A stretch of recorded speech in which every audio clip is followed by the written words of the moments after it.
Hey, welcome back, my friends. So today was a great day. Bitcoin was up nicely. Miners were up nicely too, you could say. Not as nicely as we thought they were going to be, but we also have a lot of reporting coming out from the miners. We have Cleanspark. Well, let's take a look at the agenda here. We got quite a bit here. Obviously, Bitcoin price over 100,000. We do have a story on SMRs to power data centers in Canada, possibly. That's kind of interesting. I've been talking about that might be a possibility here for the miners as well going forward into the future. But we got quarterly results from Cleanspark, Cut 8, Mara, and then we'll get into Q&A. So we have a lot to get through here. We'll try to get through it all relatively quickly, but we'll see. As always, you guys know the drill. Not financial advice for entertainment only. Please, please, please do your own research. Full disclosure below that, as always. Hit the like button if you would be so kind, and subscribe if you enjoy this type of content as well. All right, let's take a look at what's going on here with Bitcoin. Bitcoin had a great candle on the day.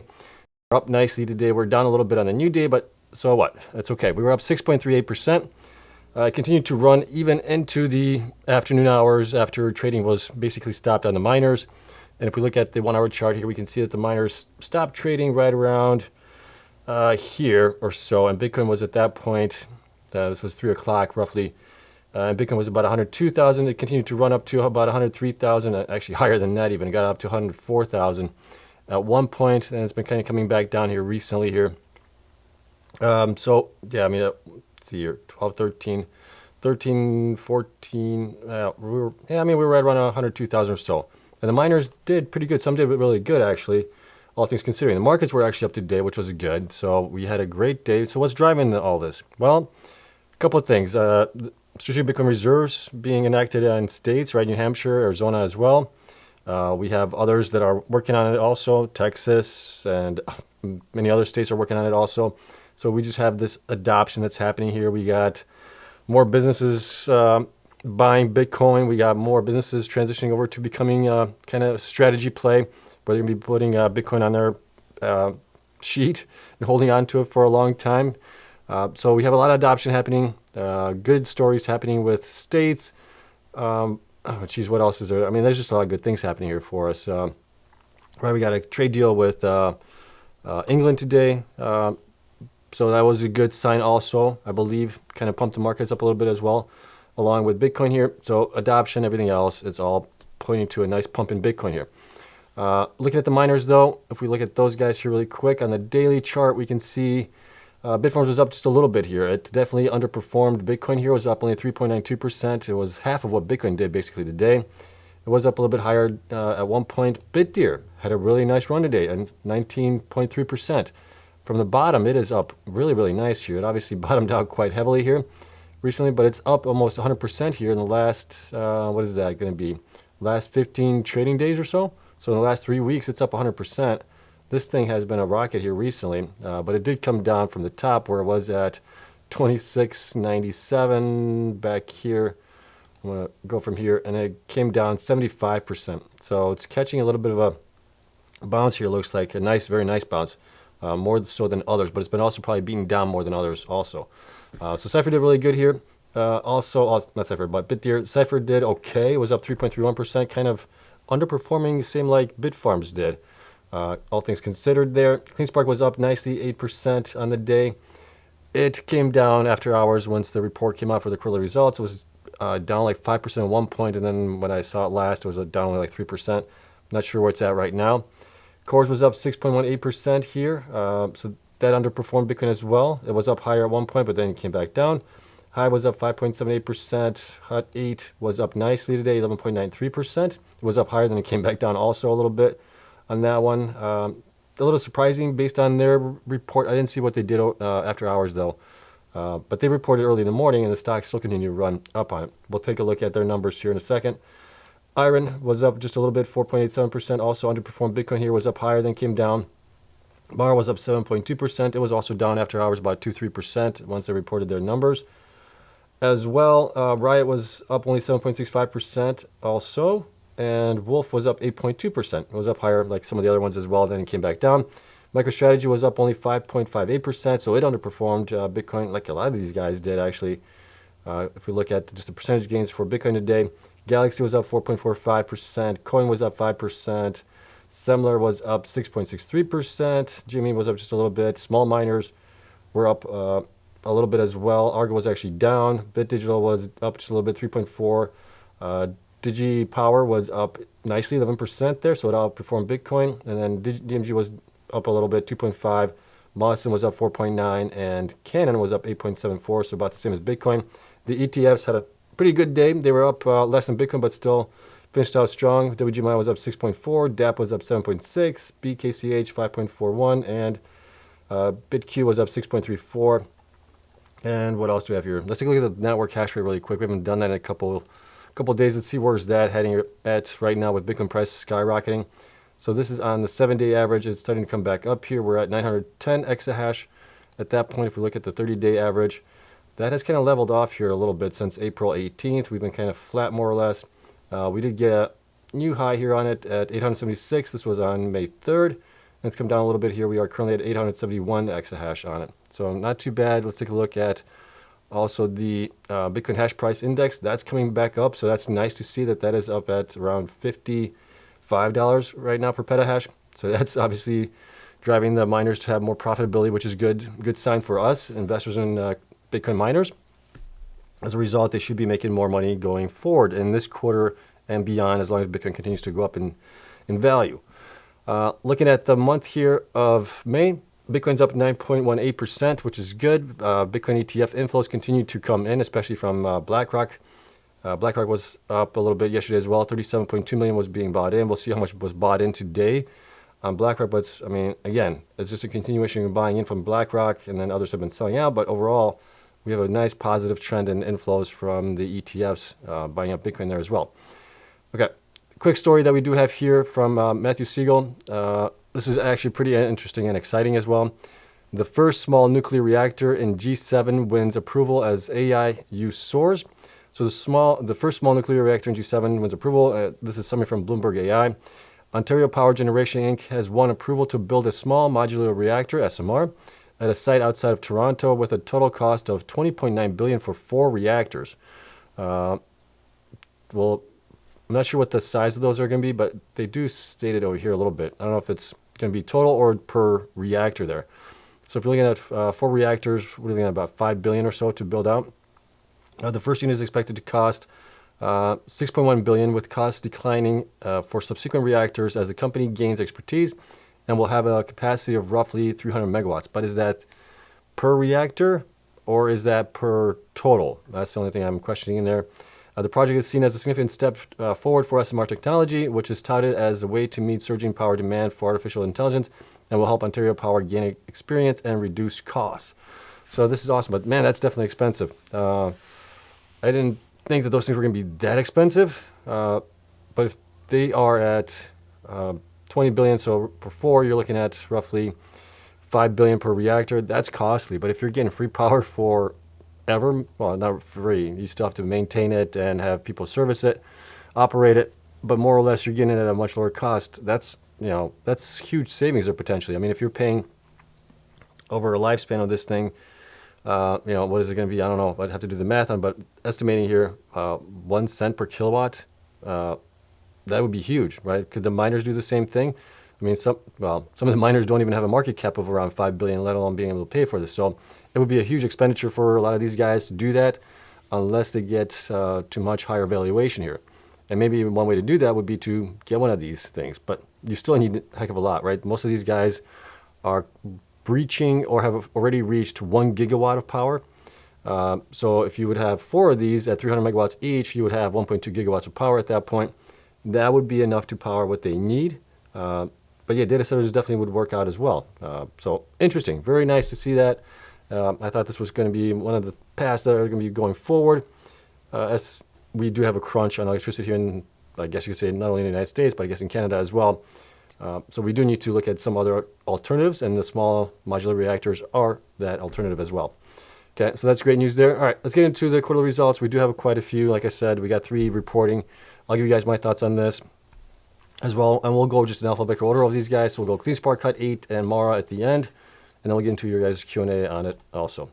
So Cleanspark reports their second quarter financial results. I did highlight some things that were kind of interesting here. Quarterly revenues were 181.7 million, an increase of 69.9 million, or 62.5% from 111.8 million from the same period fiscal quarter last year, basically.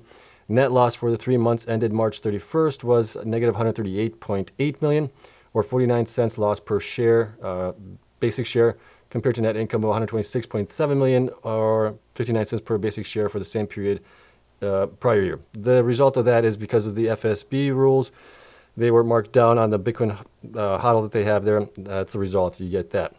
Adjusted beta decreased to negative 57.8 million from 181.8 million for the same period a year ago. Okay, and last year they were able to take advantage of Bitcoin going up in value, so they got better on that one.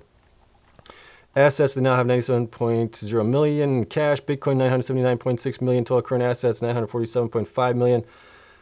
Total mining assets, including prepaid deposits and deployed miners, of 899.6 million, and total assets of 2.7 billion.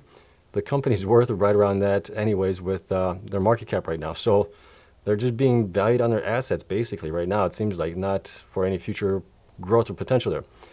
Current liabilities, we'll get into that. I don't know if, there's nothing else in here. Let's take a look at Cleanspark here really quick. Shares right now is 280.9 million outstanding. Stock price as of today was $8.68. That gives them 2.4 billion market cap. So that is less than their actual numbers here for total assets, 2.7 billion.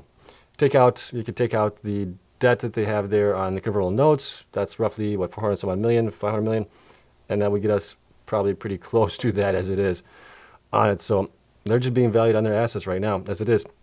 So that's not good. Performance over the last 12 weeks has not been great. From 12 weeks ago, they're down 16%. From 8 weeks ago, they're up 10%. From 4 weeks, they're up 17%. And then last week, they were just down a little bit, 2.2%. Huddle right now is about 12,101, right? That's valued at 1.2 billion, actually. So it is more than what they had at the beginning or at the end of the first quarter, which is their second quarter numbers. Going down here to the actual quarterly numbers here, it looks they had a nice increase in revenue, 181 million, right, compared to 162 in Q1. That is a result of getting more hash rate installed over the quarter here, which is nice to see. It would have been probably even more if Bitcoin didn't go down in value, right? If Bitcoin went up, it would have been more revenue for them. Current quarter, I'm estimating for the third quarter for them, second quarter for us, is about 178, so they're pretty close to where they were in Q2. Now, if they install more hash rate, and if Bitcoin price goes up more, they're going to generate more revenue again. So it would be 4 quarters in a row where they would have positive gains in revenue. Less for quarters operating costs minus depreciation has also gone up to 85.42 million. That's a result of getting more hash rate installed. You're going to be paying more for electricity. And also they spoke about paying a little bit higher fee for electricity because prices on electricity have gone up in the quarter. So, but they still decided to mine because it was still in their interest to do that, and it was still cash flow positive from mining operations. Cost of mining 1 Bitcoin minus depreciation came in at 43.67 based on my numbers here, and that, well, we can take a look at that, what that entails. Down below, Bitcoin mined quarterly did increase here just a little bit from Q1. They did go up to 1,957, I think is what they reported. I have 1,956, but that's basically a rounding error. When they report each month, they might have a point something, in there. So when it's all combined, it comes out to be an extra Bitcoin there. Debt to equity is still pretty good here, 0.4. That's really good. Current ratio, higher is always better. They're at 8.66 still, so really healthy financial situation for them as it is right now. And then going down here into the actual numbers, we'll get into some of these metrics here in a second. But cash, we talked about that a little bit, right, and everything else. Cash did come down to 96 from 276, so they have used that to fund growth, buy machines, all that stuff is part of it. What else was in here?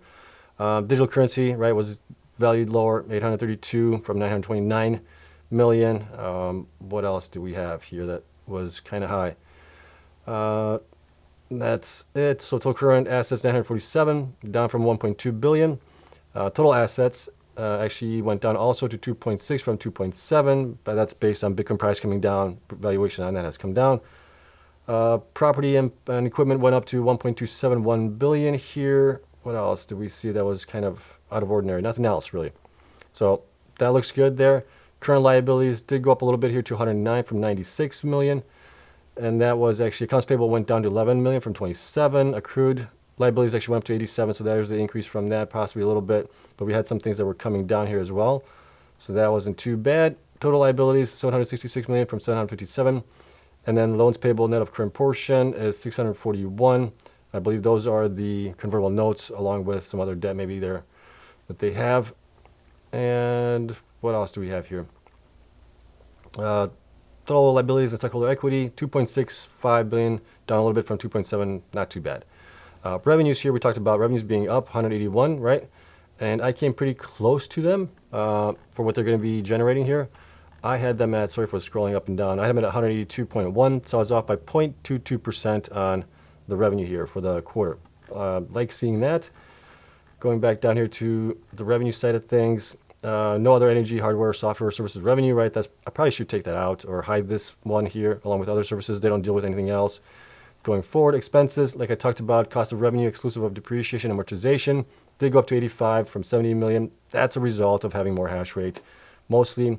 Like seeing the professional fees come down almost $1 million here to 2.9 from 3.8. Payroll expenses also came down to 15.2 from 20.8, so that's good there. And then general administrative went up a little bit here, not much, almost 1.7 million or so. That's still not too bad, but they did have some nice savings here. On top of that, so I like seeing that. And then we got the gain on fair value of Bitcoin, right? So they were off by 127 million. Basically, they took a hit on it. And that's actually pretty close to what I had them at here when we were calculating. I had it 128.6 million loss on it from the FSB impact on them. So definitely happy with that. Came pretty close here on that. Going back here to Cleanspark on it. So we were pretty close, right on it almost. Happy to see that. Cost of revenue came in at 319, right? Big thing was there, that one. And depreciation and amortization, 78 million. Going down here, other expenses, nothing else really pops out that's drastic here.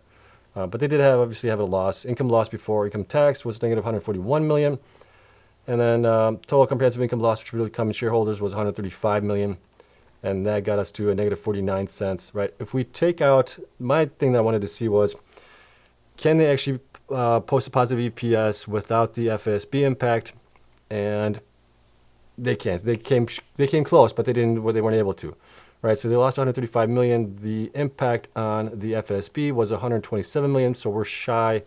What was that? 6 million roughly, 7 million on it, 7 million. But if you take out the depreciation at that point, because depreciation was quite a bit, 78 million, they would have posted a positive EPS. And I'm kind of torn on the depreciation and how to consolidate that or how to think about it.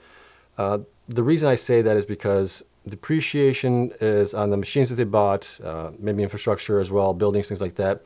You're depreciating those things, and that's more for, the way I see it, it's more for a tax reason, to lower your tax burden, basically.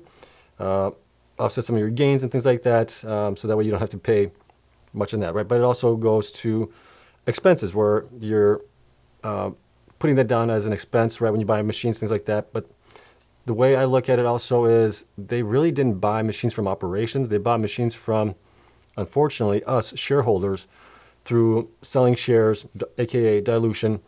And so we basically funded those machines, right? So it wasn't from operations. It was basically a gift from shareholders, the way I look at it. So I'm a little torn on how to look at that. I like to, for my own reasons, I like to take depreciation out and actually see if they can be positive without depreciation FSB. And if that's the case, then yes, they would be positive. But if you include depreciation, and if you include that, then they wouldn't be, okay? But that's just the way I look at it. What else did I have here? That is it for it. I do have some notes here on also from the conference call. The conference call was actually pretty interesting there. If you guys didn't get a chance to listen to it, definitely see if you can listen to it. But I got my notes here. I was able to listen to that one on HUD 8 also in the morning. Not much to take away from HUD 8, but we'll talk about HUD 8. There's some takeaways from Cleanspark here. So growth going forward. They are still looking to do acquisitions, looking at land and maybe smaller miners potentially to buy them out, especially if things get hard later on for them and they can't get the financing to buy newer machines, things like that. So we're probably looking at maybe another year or two for that to happen. They are looking to build out and possibly upgrade as well their growth there. Let's see. Good news is here, all ASICs are stateside to reach targets, so 50, 56 exahash, whatever that might be. And they are looking to get to about over 57 exahash. And then also infrastructure bought and in place to grow beyond the 60 exahash potentially, or 60 exahash plus. So they do have some growth that they can retrofit their facilities, improve their facilities, get more megawatts for that. And then they also stated growth guidance going forward is going to be changing here. So in the past, they would give us growth guidance and say by the end of the year, they're getting to X, right? We're no longer going to get that, but they will provide, so it's no longer going to be time-based, but they will continue to grow opportunistically. So opportunistically, meaning that if a deal comes up that looks really good for them, it's a good fit for them, great infrastructure, whatever it might be, they may jump on it. And then we're going to see that happening here throughout. So kind of a similar way that Mara is doing it right now, which I understand why they're doing it. I understand why Mara is doing it because they got burnt last time when they provided guidance and not reaching it. Cleanspark has historically been able to reach their guidance and actually exceed it. So would love to get timeframes, but if we don't get them, okay, I understand it. They're going to do things a little different. That's fine. And then vendor options for ASICs would get them to about 65 exahash. So they do have that as well. And then right now 50 exahash is fully funded. So those are all great things happening there for them. And we do have one other thing that I wanted to show you guys here. This was also interesting. Gary Vee talked about it as well. And where do I want to go? I want to go here. Where did I have it? I had it here. Excuse me. Okay. Subsequent events here. So 2025 line of credit agreement with Coinbase. They've already pulled on it about 115 million or so. And then miner option exercise in April 2025. The company exercised an option to purchase 13,200 miners for approximately 76 million. Net of previously deposited funds. The company negotiated the payment to be made with Bitcoin at a 15% conversion premium to spot price on the date of transfer. So that's kind of interesting. They're getting a little bit of discount there. The total amount of number of Bitcoin transferred as consideration for the option exercise was approximately 691 and had a total fair value of 66.7 million or a spot price of approximately 96,600 per Bitcoin. Additionally, as part of the agreement to pay in Bitcoin, the company received an option to purchase the 691 Bitcoin back at a later date at the conversion premium price, which is approximately 110,000 per Bitcoin. The company utilized proceeds from its Coinbase line of credit to purchase 691 Bitcoin at, okay. So basically, if the price goes beyond that, they can buy those BTC back at 110,900 basically. So they can get that money back if Bitcoin goes above and beyond that. So it kind of locks them in. So they're kind of protected to the upside and to the downside as well. So pretty cool deal there. Other than that, we got to go back and look at the some of the other metrics that I have here for them. Going up here, if we look at some of this stuff here, general administrative expense, right, was pretty good. 6.46% of revenue. Really like seeing that. It's down from the 7.79 or 7.97 that we had at the end of fiscal year end, and up a little bit from where we saw in Q1, but not much, but still really, really good here. If we include payroll as well, so general administrative compensation plus payroll, they're at 14.85%, which is still really good, and it's actually lower than they were in Q1. So love seeing that. I love seeing miners get to below 20, right? That's telling me that they are getting slowly to scale. They need to get a little bit higher hash rate and generate more revenue. But overall, they're getting really, really close to being at a good scale, and they just need to continue to grow from there to maintain it going forward. Other things that we have here, let me see here. What else do we have here? We talked about that. Book value, 1.89 billion. Price to book ratio, 1.29. And then we have enterprise value, 1.8 billion. EBITDA for some reason came in negative for me. I'll have to look into that one. And what else do we have here? Oh, cost to mine Bitcoin. Where's that at? Cost to mine Bitcoin minus depreciation was 43.6 thousand for us. So that is an increase. I think that's mainly because they had higher electricity costs there potentially. As to why, and the way I look at that was just the cost of revenues exclusive of depreciation, right, which was 85 million, divided by the number of BTC here, which was 1,956. They said 1,957. So we're off by one. It's not going to make a huge difference there on it. So that's where that came in as well. All right. So overall, not too bad. They're making progress. They're doing the right things, I believe. And I'm guessing this current quarter, Bitcoin stays up in these price ranges. And if it continues to go up, they will be able to get a positive EPS, even without the FSB impact on it. And even if you include depreciation in there, I would think, unless they throw the boat at it, depreciation at that point. But things are looking good as far as being valued or overvalued or undervalued right now. They're undervalued as it is. I'm using the last 3 quarters for the top numbers here, plus the current quarter that we're in.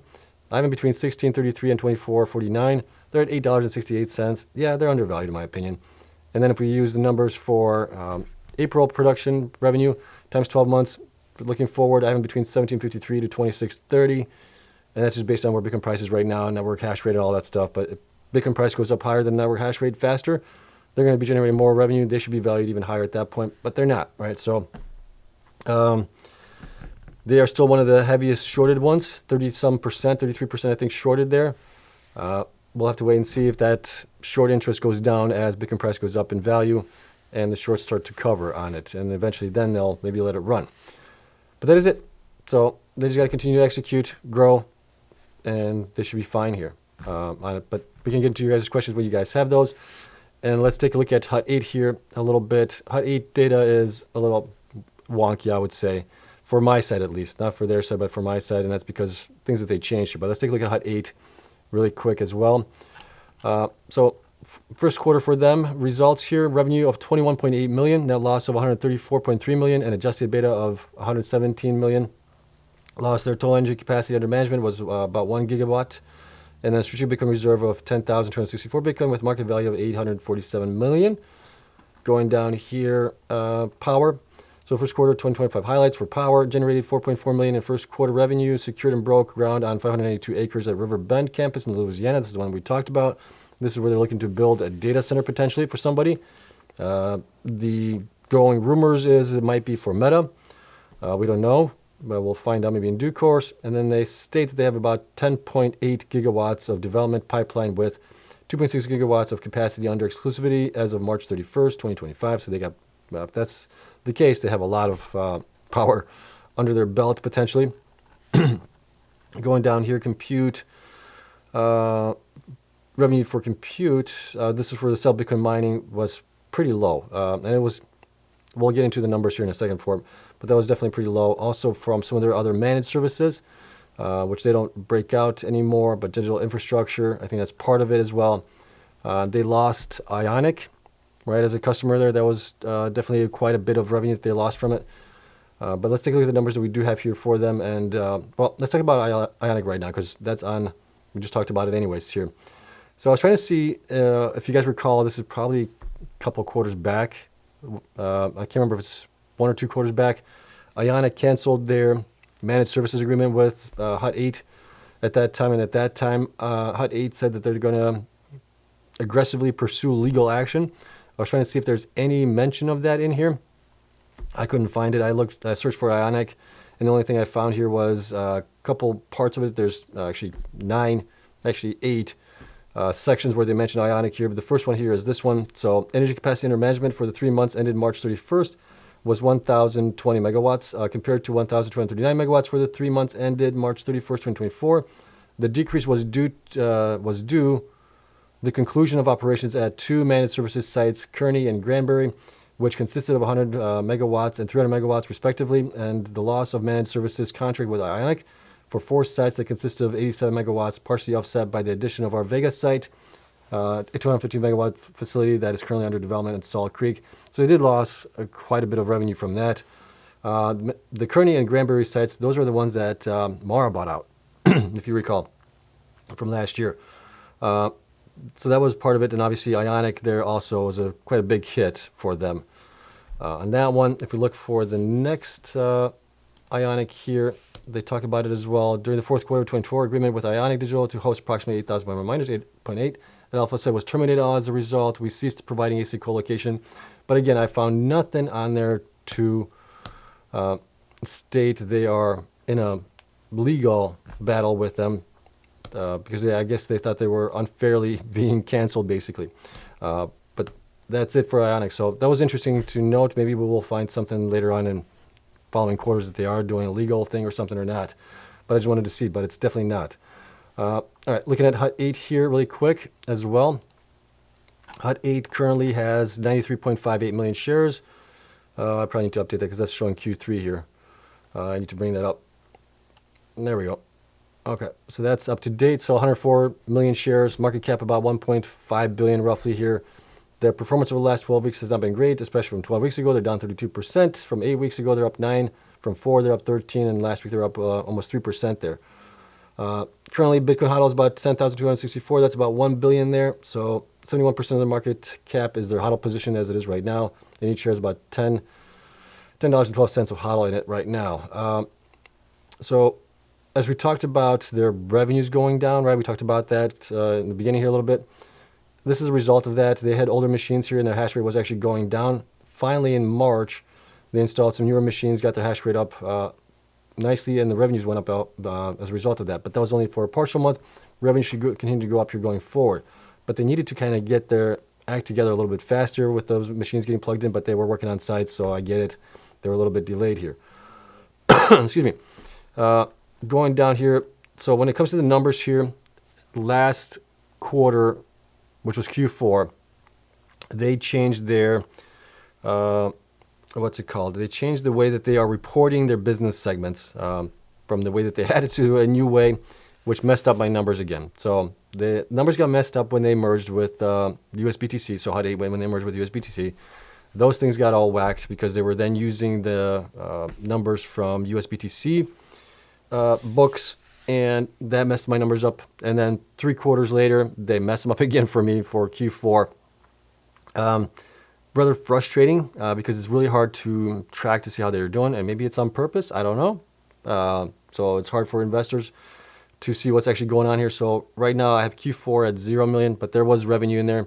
I just have to put that information in there somehow. I've updated it for Q1 here, but I have to bring back Q4. So I do apologize for that, but it is what it is. I'm dealing with it, and I'll get that updated eventually for you guys here.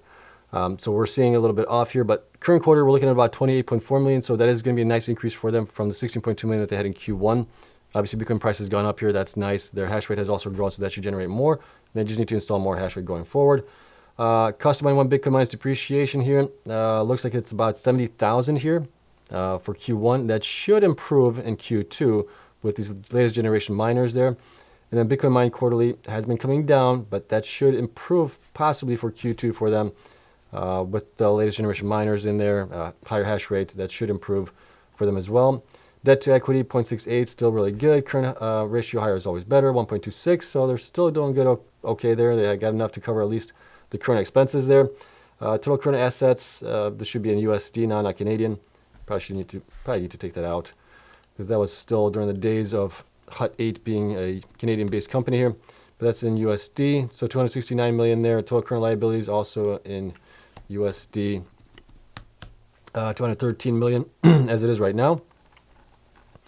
Going down here to the numbers, we'll take a look at some of these things here in a second. But current assets from the fiscal year end, so we can use those numbers. I do have some of those numbers, I think, in here. Those are actually up to 269 from 256, so that's fine. And then total assets actually went up to 1.57 billion from 1.51 billion, so that's good. Current liabilities also went up to 213 million from 153 million. And then total liabilities went up to 584 million from 538 million on that one. And revenues, this is where it gets weird, right? Because it's hard for me to pull the data for Q4 for self-mining, managed services, high performance, and others, the way that they had the business segment set up back then. In Q4, they switched things around and they went with power, digital infrastructure, and compute. It's like, why couldn't they have just kept it the same for the last quarter and then changed it in the new year? But they did what they did, and I got to deal with it. So we had power was 4.3, digital infrastructure was 1.3, and compute was only 16 million. That's mainly their self-mining there, more or less. For its total revenue was only 21 million, and that's down tremendously here from where they were in just in Q3. Q3 was 43 million. They're down half of that. So that's not good. And if we look at, I don't think I could possibly pull up the other quarters here, but it's been coming down ever since probably, I want to say, probably beginning of last year, maybe even earlier than that, as they have not been able to keep up with the network hash rate growth, and we're using older machines at that point. So that's still a thing of contention there, consideration, I guess you could say, on that. They need to do better on it. And then the cost of revenues, same thing, power, digital infrastructure, compute, right, and other now. Before they had digital asset managed services, so it's kind of hard to compare apples to apples on this. So we got what we got on it. Operating expenses, what else? Excuse me. Selling general administrative was up 21 million from 16 million in Q3. Don't know what was in Q4. Like I said, they probably could figure that out for the fiscal year end. That that should be easy to figure out because that didn't change. Let's see, gain on disposition of digital assets, 112 million. What did I have for them on that one? For HUT 8, I had 111 million. So I was close, pretty close. 111.9 million. They came in having a loss on that, 112.3. I was off by what, 400,000 on it? That's pretty good. I'll take that as always. And let me see, what else do we have here that was kind of interesting? I mean, that's basically it. Net income before tax was negative 154, right? Even without that FSB, that would have been negative nonetheless on it. And they lost $1.30 per share there, okay? That's what we got on it. Going back up here, we'll see what we can figure out on some of these things up here. They're going to be possibly off a little bit here, but like I said, I got a cost to mine per Bitcoin was about 69,000. Right now, if we take out depreciation as well on top of it, general administrative compensation was 21, right? Revenue was 21 million. So 96%. That's not good. Don't like seeing that. It was looking better in Q3 at 36%. It's still high. Again, like I want to see those things under 20%, under 10% if possible. But 96%, yeah, you're not going to be profitable at that point. You need to grow. And yeah, hopefully they do grow. But that's kind of where we see things right now on it, at least. You guys can see all the numbers here for it as well. As far as how are they being valued right now, well, they're kind of being fairly valued right now, or overvalued actually. If you're using numbers for the last 3 quarters, which is, let me see here, do I have the latest ones? Yeah, March, December, and September numbers. And the current quarter that we're in, I'm between 616 and 924 based on the revenues here right now. And they're being valued at $14.17. Well, why are they being overvalued? I can think of a couple reasons. One, they had Co2 invest in them. That's one. The other reason is Anthony Pompliano is also kind of like their cheerleader there a little bit. He's kind of pumping their stock a little bit as well. So he's got a huge reach. And that might be one of the reasons, or two of the reasons at least, why the stock is looking the way it is. The possibility of an HPCI deal is there. Obviously, we don't know exactly the details on the Louisiana facility, but if they do have like Meta in there or something like that, that would be huge. That would definitely generate a lot of revenue for them. We just don't have the details. So right now, we're all basing this on possibilities and hopium that they do get something like that, right? Even if we look at their numbers here on the last month times 12, I'm in between 699 and 1049, still way overvalued compared to where they probably should be as it is right now. But that's just my thoughts on it. I could be wrong, right? But sometimes it's who you know and not what you do that drives the stock up higher. At least that's what I've seen here recently in the last, I would say, probably year or so. Okay. But yeah, that's it for them. It's just, you got to grow. They got to grow their self-Bitcoin mining or their HPCI business. They got to get things turned around. I mean, the numbers there were not great, but still the stock went up. So go figure it. So I think it's more who you know than anything else. But maybe I'm wrong on that. Maybe I'm just being cynical as well. But yeah, I did listen to the conference call, like I said in the morning. I didn't find anything of interest there that we don't already know on it. So let's get into Mara here is the last one, and we'll get into Q&A. Mara was also pretty good. I didn't listen to the conference call. I didn't get a chance. I ran out of time today. I may listen to it tomorrow if I have time, or maybe even tonight if I have a little time. I'll listen to it to see if there's anything of interest in there. I heard somebody say that they haven't even taken Q&A, which is like, okay, why are you dodging questions? You should be there for the shareholders, but most of the stuff is anyways by analysts and big companies that are investing in them that have the questions. But still, have the time to have the questions. All right, so here's what we got from them. Not much details here on the the announcement, at least, right? Had looked into the shareholder letter, and we'll look at that right now.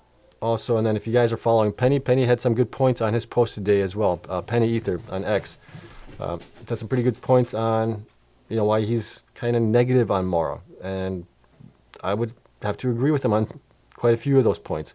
So take a look at his post as well. I'm not going to go hashing it over here on this, or at least right now. All right, so here's some interesting tidbits on it. Revenue increased 30% to 213.9, which was a nice increase, obviously. Let me see if I can zoom this in a little bit, make it bigger for you guys possibly. There we go. That's better. You guys should be able to see that much better. Net income loss decreased 258%, right? They had a loss of 533 million. Most of that was obviously contributable to the FASB revaluation on Bitcoin hodl. Adjusted beta decreased 189. Sorry, I got to take a sip of my water. My throat's starting to get dry. Okay. Cost per petahash per day improved by 25%. Okay, what are the numbers on that? What metrics are they using there? Energized hash rate increased 95%. Yeah, they did a really good job here growing in 2024 from 27.8 to 54.3 year over year. So that's really good growth. Bitcoin holdings increased definitely 174%. Total blocks won increased 81%. Yeah, because their hash rate grew. They were able to increase that as well. Operations also improved where their uptime was much better at certain points. So that was good. And then they're saying purchase energy cost per BTC is 35,728 and cost per kilowatt is 4 cents. But this is for own sites only. They still have a lot of sites that host their machines. And that always pumps up their price here. So I wish they would have provided that cost as well in there. So you could see that and the combined cost of what it is actually, not just one, because I'm actually much higher than what they show here. We had a BTC yield per share of 3.5% for the Q1 and mined 2,286 BTC. So that's all good there. Over here, there was some good stuff in here as well. Let me see here. Shifting our model toward low-cost energy. Let me see, where was it? Over here, shareholders letter. Continuing on, driving capital operations. Okay, Q1 we received. Energy cost. Where did I see it? Oh, here it is. Let's see. In February, we closed the acquisition of a 114 megawatt wind farm in Texas. This asset enables us to generate power at a low cost for behind-the-meter data center. With expected fixed cost of I'm guessing this is going to be 1 cent per kilowatt hour. And once the site has established a grid connection less than 3 cents per kilowatt hour, building a data center at the wind farm will be more economical than building a greenfield site because the infrastructure, e.g. substation, is already in place. So that's true. And we expect to build the data center for 150 to 250,000 per kilowatt, approximately 60% less than a potential new site build, which is true. And additionally, by pairing low-cost renewable energy with previously generation of ASICs that would have been otherwise been retired, we're extending their useful life while revitalizing the energy cost, which is also true. But I would have liked to have known what they actually paid for this, and then I actually got to pay to build out some data centers there as well to be able to run on these things. So 3 cents per kilowatt was actually pretty good cost there if they can do that, but it's nowhere near to like what they were saying, almost free power, right? So they're still going to be obviously charged something there, especially if they connect to the grid, because otherwise wind, you get, I should see when the wind is blowing, if there's no wind blowing, you get no power. And you still need to maintain those things as well. But it's a good first step forward, I think. And then fully energized our 25 megawatt gas to power operations across wellheads in North Dakota and Texas. These sites currently provide us with our lowest cost per BTC mine while monetizing excess gas and mitigating methane emissions for the producers. We achieve this low cost by generating our own electricity, converting up 5,000 MFC, 1,000 cubic feet of gas daily at full capacity into power for our modular data centers. In the first 6 months of operation, we reduced a net of 61,143 metric tons of CO2 equivalent methane, or 14,200 gasoline-powered vehicles off the road for the full year, according to EPA's equivalency data. This project was fully energized at the start of Q2 2025. So it'll be interesting to see also. We'd like to see how much that cost them, right? What was the cost on that and everything else? We don't get a lot of data from Mara as far as costs and operational costs overall on these things that they're buying. Is just take our word for it. This is going to be great. Okay, well, trust but verify. I want to see data. I want to see numbers. I want to see all this stuff, and we're not getting that from them. So that's one of the things that Penny was also complaining about, which I agree with him on, is we don't have the data to compare. We don't have the data to analyze this stuff, which can be kind of frustrating there as well. What else do we have here that was kind of interesting? Talked about Auradine, right? That they're working with them, that they're a seed investor in them. Cooling infrastructure, the 2 picks that they have there as well, Mara Pool. And shareholder letter positioning for the next wave of AI and beyond. While we remain focused on Bitcoin mining, our infrastructure is already aligned with the next wave of compute demand, which we extensively covered in our prior letter. We're positioning Mara to support AI inference workloads. Let me see, what am I missing there? I'm missing there something, which require low latency, have unpredictable energy demands, and are spread out geographically. And we're in advanced discussions with several compute OEMs to roll out pilot deployments this year. We believe our immersion-cooled modular data centers are well suited to address the needs of this emerging trend. Well, that might not be the case here, because we've heard actually from NVIDIA talk about how some of the legacy data centers are ill-equipped for the next generation of like Blackwells, things like that, where there's going to be a need for upgrades or different design systems in place in general. So that might be also a reason why we're seeing maybe like Microsoft pull back on some of those contracts that they had, or plans that they had with some of the spots that they were looking to add data centers, and maybe they're looking to do their own thing more so, where they have more control over it, maybe future-proof it a little bit better. I don't know. I'm brainstorming here in my head while we're talking about this, actually. What else do we have here? Fritz, that's it. And then they go into the quarterly operation here, things like that. Yeah, we won't get into it here, but you can definitely take a look at it all. Plenty of data in here for that. But let's take a look at the numbers that I do have for them, and we'll call it a day here. So Mara right now here, I believe that this is updated Q1. Yep. So it has 351 million shares outstanding. Market cap about 5 billion there. Their HODL is valued pretty close to that. It's valued at about 4.9 billion as of today. So that's 98.57% of their HODL market cap, and each share has $14.09 of their HODL. Performance over the last 12 weeks has been okay. It hasn't been too bad. They're down 14% from 12 weeks ago, up 9%, almost 10% from 8 weeks ago. And then from 4 weeks, they're up 15%, and last week they're up 1.26%. Revenues have been coming down, but their also operations have been kind of curtailing a little bit more here recently. I think that's a result of that. Plus, Bitcoin price has been coming down. Right, we talked about that with the other miners as well. But here's what we got. So revenue came in for Q1 at 199 million. I had them at Q4 they had 204 in Q4, so they're down a little bit, about 5 million from that. And that's a result of Bitcoin going down. They have had pretty good growth here still. In January, February, and March, they installed approximately 1 exahash. So some growth there, not huge like we've seen here, at least in all of last year, but still good growth there nonetheless. And we got some more growth here in April as well. So I'm looking at about 208 million right now estimated for them for Q1, or Q2 actually, sorry. So that should be good. If Bitcoin price goes up higher, they should be generating more as well. Last quarter operating cost minus depreciation came down to 130 million roughly from 168, so that's good to see there. And then cost of mining 1 Bitcoin minus depreciation actually came down also for them, about 50.2 from 52.9, so that's good there. That's looking better. Not great, but better.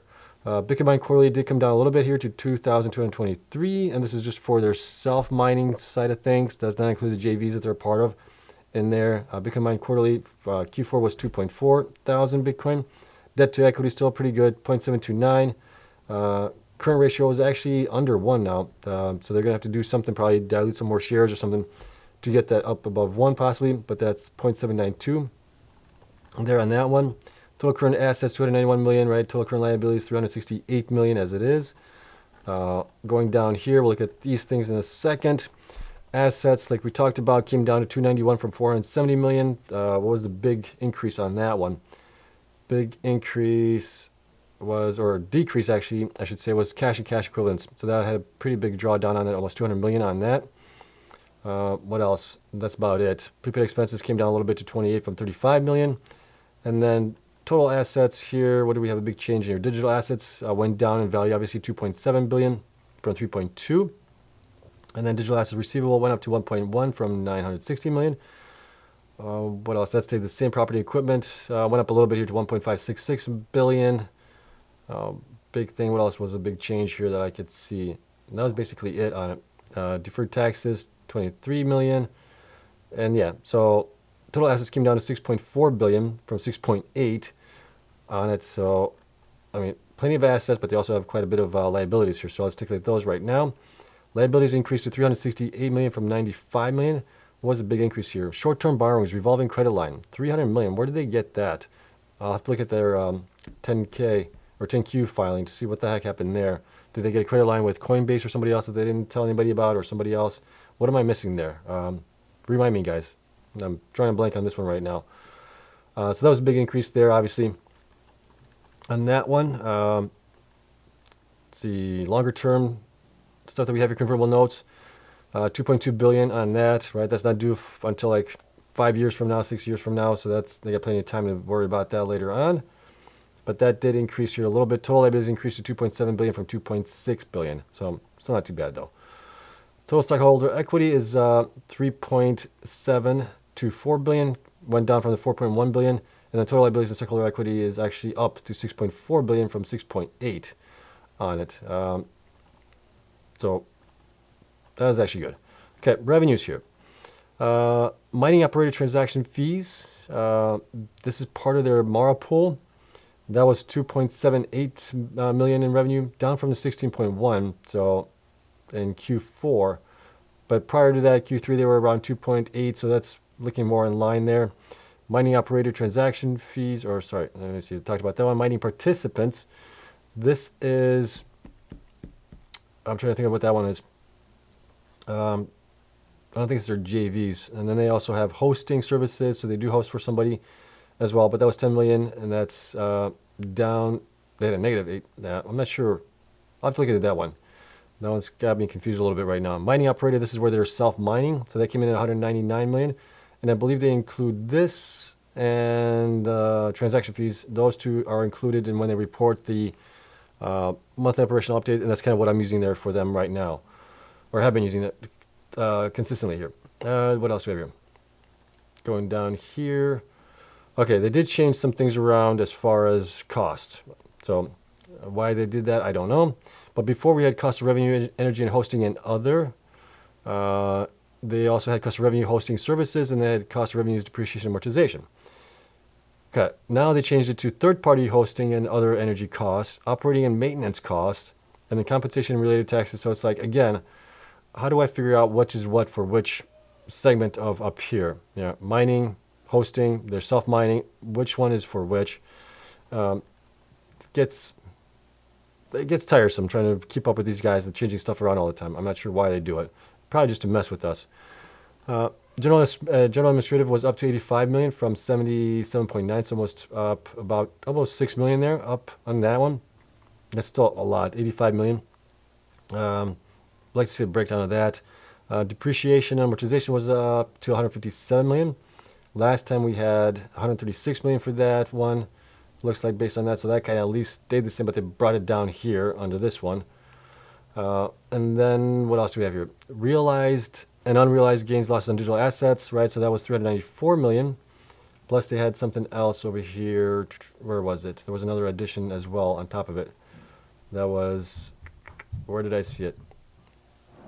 That got us close. Let's see, change in fair value of digital assets. Here it is, 116 million, right? So those two things combined equal the FSB numbers that I had for them, which are right here. So I had Marathon being at about 514 million in losses per the FSB, right? So I think they separate those things out based on the Bitcoin mined each month and then the hodl that they had at the beginning of the quarter as well. So that's why those things are broken out, I believe. Mara. So we got 116 here as in change in fair value of digital assets receivable net. And then we have this digital assets loan, receivable, and digital assets, right, losses. So I think they break it out that way. I believe. I could be wrong on that, but those two actually add up to the numbers there. So I'm thinking those are it. Other than that, operating losses, 655 million overall, mainly because of the FSB impact on them. And then going down here, we had a net loss of 533 million, loss of $1.55 per share as a result of it. Even if we take out the loss that we saw, 500 some odd million here, they would still be at a loss, but it'd be a closer loss than before, I guess you could say. EPS, if we don't include the FSB rules for them and the revaluation on the Bitcoin hodl, that would get us still a loss of 20 million or something like that. So that's getting better. But man, I still would like to see that general administrative go way down because it's just continuing to go up here, which is crazy for that much money. Excuse me. All right, going back up here to some of the metrics that we do have here on them. Shares increased by about 1.7% from the end of fiscal year end 2024. So that's actually not too bad. It's actually pretty good, all things considering.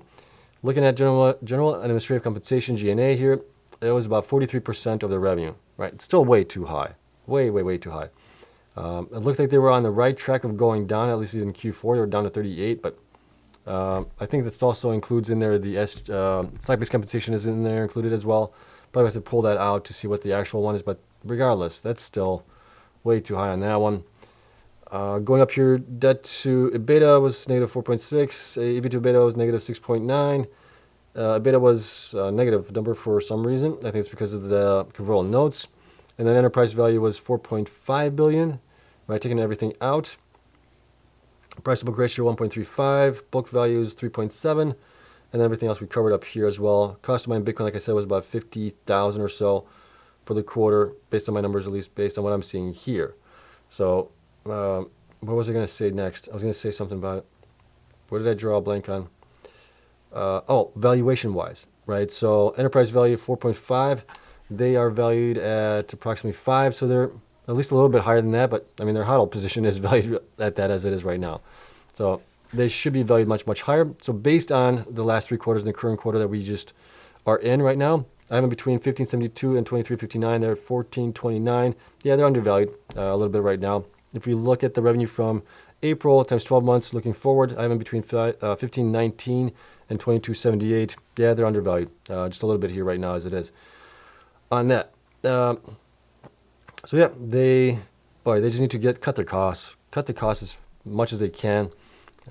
Like to see the SG&A costs come down, other costs for electricity come down, but we'll get that possibly with the wind farm, the natural gas from the oil fields, and anything else that they're doing there. So we will have to wait and see if they can do those things. But they got to cut their costs. Their costs are a little too high, or they got to get to reach a much higher scale to compensate for their SG&A and everything else. All right, that is it. But I am invested in them. I'm invested in Cleanspark, excuse me, IREN and Bitfarms for full disclosure. My throat. I'm talking too much. So it is what it is. We'll see if they get revalued properly later on when Bitcoin goes up higher. I would expect to be the case. They were the darling of 2021, right? They went up 70x from the bottom to the top, and they followed Bitcoin to the first top at 63,000, and they followed it up again to the 69,000 last time. We'll see if they can do that again this time around when Bitcoin does finally maybe start to go parabolic here later on this year. But time will tell. We will find all that out in due course. All right, so that's it. We'll get into you guys' Q&A here. But as always, spreadsheets are available to my Patreon members. The link for that is down in the description. If you want access to all the stuff that I cover and track and all the data that I have, it's pretty reasonable priced, $8 a month. If you get the yearly subscription, it's 10% off, I believe. And then the regular price is like $8. You might be able to find a couple spots, probably open still at $5 range and $4 range, I think. So jump on those if you want to and get a nice discount on top of it. And then if you go for the full year, you even get a discount on top of that. So discounts upon discounts. But yeah, that's it. Let's get into you guys' Q&A here, see what you guys have to say, if anything. So coming up here, what do we have coming up here for miners as far as who's reporting? So we had Hut 8, Cleanspark, and Mara report today. We won't have anything else until next week, it looks like. Bitfarms, IREN are reporting on the 14th, and then BitDeer on the 15th is reporting. So we'll see if we get any miners that report tomorrow as far as their operations. Again, I'm still waiting on a couple miners to report. I am waiting on right now BitDeer to report their quarterly or April production update along with CORZ. CORZ is usually pretty good at reporting those. I have to check their Twitter page. Maybe they put it on Twitter for some reason, or X. Hive is still missing, and Hut 8 is still missing here. So I got 4 that are still missing. We'll give them a little bit more time. We'll give them until like early next week to report. Right? By that time, they should have reported. There's no reason why they can't. If they don't report, they're going to be omitted from the metrics and comparisons and everything else that I do going forward until they do report it. Okay, Q&A. Let's get to it. We're going on an hour as it is already. All right, where do I want to go? I want to go here. Q&A. Let's see where Bitcoin's at right now. Bitcoin's at 102,112. Still doing pretty good. We're down a little bit. We're down 0.5% right now in the new day, but tomorrow's Friday. We'll see where we end up at. All right, as always, questions. If you guys could preface them with a question mark or Q, I would appreciate it. I'm going to roll up, and I see there's quite a few comments in here. See if there's any questions, and we'll work our way down. So be patient. I will get to all your guys' questions as always, but just going to take me a little time here. What do we got here? Okay, this is where I left off with the comments earlier on. I was interacting with you guys there. Let's see. see. Halo bomb. I'm guessing that's the way you pronounce it. Miners need to their 50 MA to cross their 200 MA, and they will pump. A lot of these guys are at least above their 50 MA right now, but yeah, we need the stock prices to go up higher. So once they get there, I think that will also be a good thing. Let's see, they're very close breaking through on the 4-hour. Okay, on the daily, right? I think the daily is going to take a while for that to happen. Let's see, we also need to consider the Russell 2000 and macro. Yes, but if Bitcoin goes up, they should follow suit. They should decouple from that at least for a period of time, I would think. All right. Bob A has a question. Are you concerned that when BTC was 88,000, Cleanspark was 1765, but now BTC is at 103 and Cleanspark is only 850? Similar to other miners, everybody got beaten down here. Bitcoin only went down about 30%, and the miners went down 50, 60, 70, 75% even. Some of these guys here, so they got really whacked hard. But if you look at, I do have a chart here, I believe, where is it at? Stock performance on this one. If we look from the beginning of the year here on it, let me see, this is where I want to go. This is from the beginning of this year, 1/2/25, right? How much the miners actually went down. Cleanspark looks like it only went down 8.15%, at least right now to where it's at. Probably came down lower from then, but it was still like one of the best performing as far as not going down as much this year. Even did better than I think Bitcoin did for a period of time. So Mara, same thing, Riot, right? Some of the bigger guys here. IREN went 34%. BitTF was 40%. Hive was 40%. Yeah, they were even lower than that. I mean, they were, like I said, 75, 80, close to 80% being down. But Cleanspark held its own here, surprisingly. Was one of the best ones, not going down as much. So maybe that's why it's not maybe going up as fast. Maybe, I don't know. But yeah, it's strange that the miners, some in particular, have not performed well against Bitcoin when Bitcoin's going up, but then they've been beaten down like crazy when Bitcoin does go down. So is it the algos? Is it manipulation? Is it the shorts? Could be a combination of all three, unfortunately. Let's see, Kite here says Bitcoin should not only pump to save miners, but to stay high for a quarter or two because we need amazing earnings from the miners to reflect that. Yeah, I would agree. We need a couple of quarters where Bitcoin is continuing to go up, right? So if we get Q2, Q3, and Q4 being growth in Bitcoin, that should be, I mean, great. Let's see. Hot Water says, I feel the same way. BTC, yeah, give it time. We've had also the network hash rate increase. Bitcoin price came down Bitcoin price was coming down, but the network hash rate continued to increase. Difficulty continued to increase. So there's a result of that possibly kind of being a anchor on the miners, at least price-wise. I think that could be a possibility there. All right, let's see.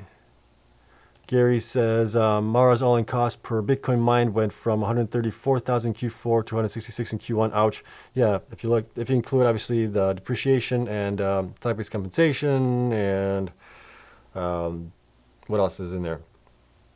Something else. Drawing a blank. But yeah, it's definitely high based on the numbers that they provided here. Yeah, retail have no confidence. Institutions still buying, and yeah. That's the weird thing here is the institutions are continuing to buy, and they've been buying some of these miners quite heavily here in the last month or so, which is not a surprise to me, but it is definitely a surprise probably to a lot of retail. Retail has been selling out of these guys. They've been capitulating here. But there's something that might be seen going forward, at least from what the institutions are thinking, that if Bitcoin does go up to 200,000, 250,000, these miners are going to be printing money, and that's why they're probably getting into them. Defcon says about $5 billion for an SMR. Scratch that idea. Miners can't afford it. Yeah, I mean, that does seem like a lot for a small nuclear reactor. I would think price on those has to come down as production increases. Right now it's just expensive because they're probably one-off parts or something like that. But if you can get, a nice, I would say, a supply line or assembly line going for those things. Prices should come down on those, I would think, with anything. Let's see. Okay, Gary says, Cleanspark's earnings and release, their all-in cost per Bitcoin mined increased from 88,000 in Q4 to 99,300. Yeah, I think that's partially because of one, they did state that the electricity cost went up for them during the quarter, and well, we had we had the difficulty increase as well, so that's part of it also. There, yeah, but it's definitely getting up there. QEW says Mara terrible earnings. Well, we kind of knew it wasn't going to be great with the FSB. All right. Let's see. Seb just looked at some article regarding the SMR reactors. Each nuclear reactor, okay, is 300 megawatts. Okay, so it is 300 megawatts. So that would be 1.2 gigawatts. So that's not too bad. But it's still 20 billion. That's a lot. That's 2 billion. No, it's more than that. It's 20 billion per gigawatt basically. Let's see. Drago says miners are in bad shape. RWVid, Sebastian, what are expecting for Wolf earnings call tomorrow? Price action results? I don't know. We're not getting much information as far as operations and things like that, so I have no idea where they are at or what they produce. Yeah, so it's a little hard to see if where they're going to be at. I don't even know how much HODL they have anymore, or if they do have a HODL left. Well, it'll be a surprise to see what they come up with tomorrow. Okay, Heinz has a question here. Seb, is this the start of a euphoria or a rug pull? I think it's the start of a euphoria. I don't think this is a rug pull. It might be. I think there's a very, very small chance of that being a rug pull here.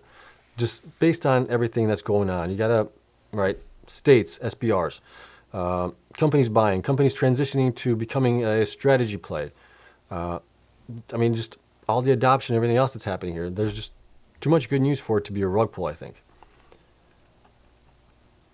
Okay, what else we got here? Sorry, I'm trying to find some other questions here. All right, Sean's got I think it's a question. With the price of Bitcoin right now, should Riot be higher in price or it'll slowly start going up, or is this just a norm? I just started getting into this stuff not too long ago and still learning. Okay. Well, based on Bitcoin, we would expect the miners to go follow it at least. Sometimes they don't do that. Sometimes they diverge from Bitcoin in general. With Bitcoin going up, Riot, let's take a look at Riot here. Riot, let's go over here. Where's Riot? Riot. There it is. Okay, so here's a chart on Riot right now. And you can see that from the top here, it went down quite a bit here recently. So it's down approximately 60% right from the top to the bottom. And then recently it's gone up kind of nicely. It's gone up actually. It is up approximately to the top. It was up 41%. It's currently at about 36%, so that's still pretty good. Bitcoin, another story here, has done a little bit better. Well, quite a bit better. It's kind of almost rebounded completely.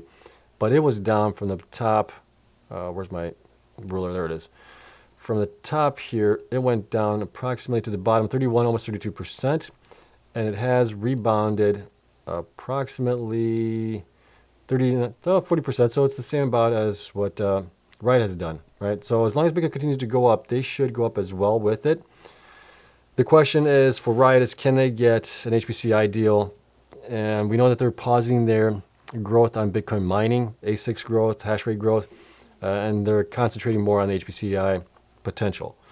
So if they can get that, but then we have a bunch of companies trying to get that. We got IREN, we got Cypher, we got Bitfarms, we got Mara getting into it as well now. There's a lot of companies trying to get the same possibly deals. It's going to be tough to see who gets it and if anybody gets it. So I talked about that a little bit last week, I think, where we're seeing the hyperscalers are either looking to lease the land basically, and they don't want to deal with the miners building out data centers for them. They want to probably do it themselves. And that way they can change it out anytime they want, if they need to. Miners are not too receptive to that and kind of deal because it would mean less revenue for them than if they had a data center on there as well. So we'll have to wait and see what kind of deals they get played out there. But Riot, I mean, as long as you believe Bitcoin's going up to 200,000, 250,000, whatever it might be, getting into the miners now, or if you got into them when they were lower in price, right? A lot of these guys bottomed out here recently. Riot bottomed out at $6, right? If you believe that Bitcoin's going to go up to 200,000 plus maybe, then yeah, these guys should continue to go up as Bitcoin goes up as well. So you should be able to do pretty well here. How high they go, I'm saying Bitcoin does at least 2x, the miners should do at least a 3x at that point, at the bare minimum, I would think. Somewhere between 2 to 3x, I would say, just to make it a little bit less less fluffy, I guess. All right, going back here to the questions. Trying to catch up to you guys' questions here. All right. Bob's got a question here as well. Why do you think that when BTC goes down, miners drop just significantly, but when BTC goes up, miners rise only slightly? And also, your data says they should go up, but stocks not following your logic. Yeah, they're not following my logic, at least not right now. I think the reason they go down more when Bitcoin goes down is because we're also seeing the network hash rate go up. We're seeing the difficulty also increase as well. That means they're generating less and less revenue. And typically they are like a proxy on Bitcoin. So Bitcoin goes, historically at least, Bitcoin goes up 2x. They should at least go 2 to 3x on top of that, right? Of what Bitcoin does. And then Bitcoin goes down, certain points, the miners do a 2x on top of it historically. So we're kind of seeing that play out as well on it. Okay.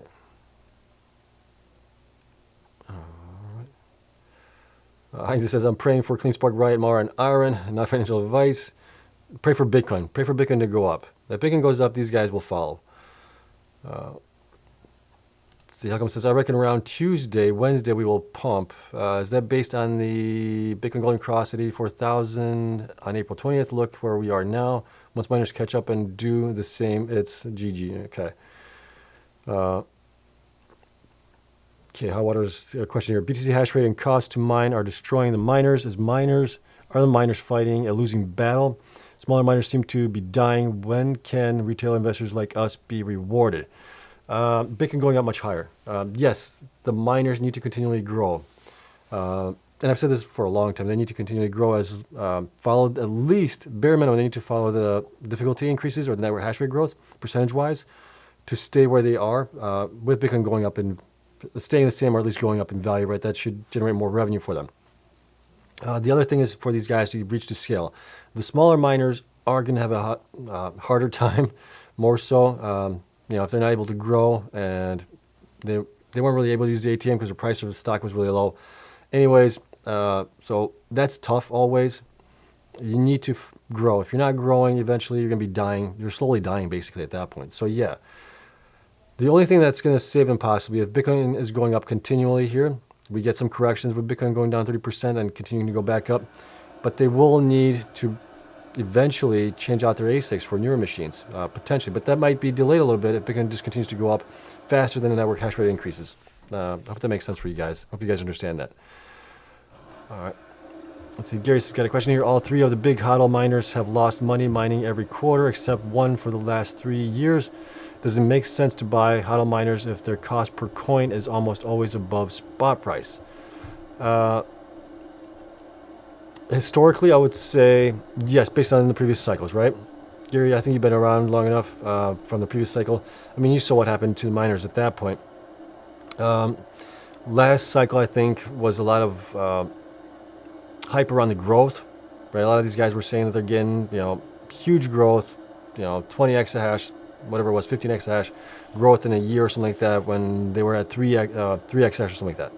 So that was a substantial amount of growth. I think that maybe was the reason why they pumped so hard last cycle. This cycle, I mean, they're getting huge growth again. They're generating more revenue than they did last cycle. But I think there's also more on-ramps for investors with Bitcoin in general, Bitcoin ETFs. You got Sailor, you got Semler, you got other companies on top of it as well. So there's more ways for investors to get into it. So, and then you have also more institutions getting into this side of the business as well with the miners. You have more short interest on the miners as well than you had in the past. So there's more people going long certain things, Bitcoin, MicroStrategy maybe, and then they're also shorting the miners on top of it, kind of hedging their bets a little bit. Is that what's keeping the miners down? Possibly. I mean, if you look at where the miners are from the bottom of the cycle, that gives you a little bit of different outlook at it at that point as well, which I have it here. Here's a chart on this. So we can see here, as of right now at least, there's really only one that has outperformed Bitcoin, being up 478%. That's IREN. Bitcoin was up 407% from the beginning of January of 2023, which is kind of where we bottomed out on Bitcoin and the miners. Cypher's up 387%, Cleanspark's up 331%. I mean, Cleanspark did reach, was it 20 some odd dollars, so it was 3x that at one point. So it was up almost, at one point, I think it was up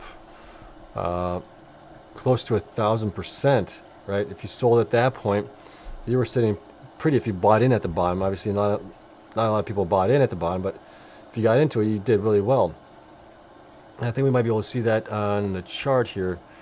Let's go to the weekly here on it. Let's take a look at like Cleanspark here from where it bottomed out. The bottom here was in December, and to the top here, how far did it go up? It went up, yeah, 1,321%. Right, so if you caught that, you're doing really great. Even if you were averaging into it and you had a little bit higher cost, if your cost was $4, whatever it was on it, you still did really good on it. At that point, you were up huge. But yeah, these guys did have a pretty nice run up here. And Bitcoin, from where it bottomed out and went up, let's see, it bottomed out right there. What was it, about 15,000, and it's gone up to here. It's only up about 585%. So the miners did outperform at a specific time frame, at least this cycle. Can they still do that again going into the end of the year here? That's going to be the question here. Can they do that again? I think they can, where they will outperform Bitcoin from a certain time frame again, right? But depending on the time frame that you use, well, yeah, I mean, if you got in at Cleanspark or anybody else got into them when they were much higher, around $20, or Mara when it was at 30 some odd dollars here, right? You're probably pretty PO'd right now with the miners and their performance. I mean, even if you got in at $20 or something like that, you're still pretty PO'd, and rightfully so. And you're hoping that these things do go up. So I completely understand that. I've been in this cycle since basically beginning of 2022 is when I started buying into these guys and dollar cost averaging, because I just did not know where the bottom was in. And had I sold when they peaked, like Cleanspark here, I would have been up really nicely here. But I was thinking Bitcoin's going to continue to go up. It was a different cycle. We had the ETFs coming in, and nope, we're going to get rug pulled a little bit. And we went down 30% on, at least on Bitcoin, we went down here, right? We got to 73,000 before the halving event. We went down here. We got down about 35% or so on it, came back down.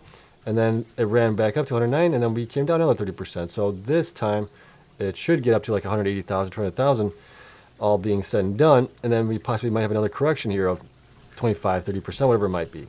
So we should have another chance to basically sell at a much better price. But we'll have to wait and see, unless something else drastic happens. And at that point, well, it's everybody for themselves, right? As always, not financial advice for you guys. This is just kind of what I'm thinking, what my brain is thinking, but I'm brainstorming and things like that. Let's go back here. This is going to be a long show tonight. Oh, what else do I have here? I'm not even like halfway done with the comments. Oh my gosh. All right. B-side, have you decreased your position on Bitfarms since Riot bought at an average of 230? I did decrease twice last year. I decreased, I think it was in November, and again in December I decreased it. So I decreased it by 2/3. So I only have a third of what I had before.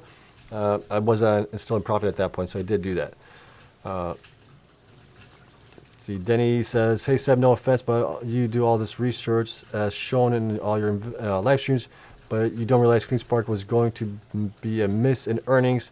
It was obvious, like I told you last night. Earnings I was looking for, with Cleanspark at least, could they at least get to a positive EPS without the FSB rules being in there, right? Having an impact on it. They came close. They missed it by a couple $1 million there. And I think the reason for it was being down was because of Bitcoin price coming down, right? Which is obviously known. But I kind of knew that there were going to be a negative EPS. I didn't know how much. Plus, I didn't know how much they're going to put on for depreciation as well. That also impacts things. Put in more depreciation, right? You don't know where that's going to be. You can kind of estimate more or less. But I knew things were not going to be rosy here.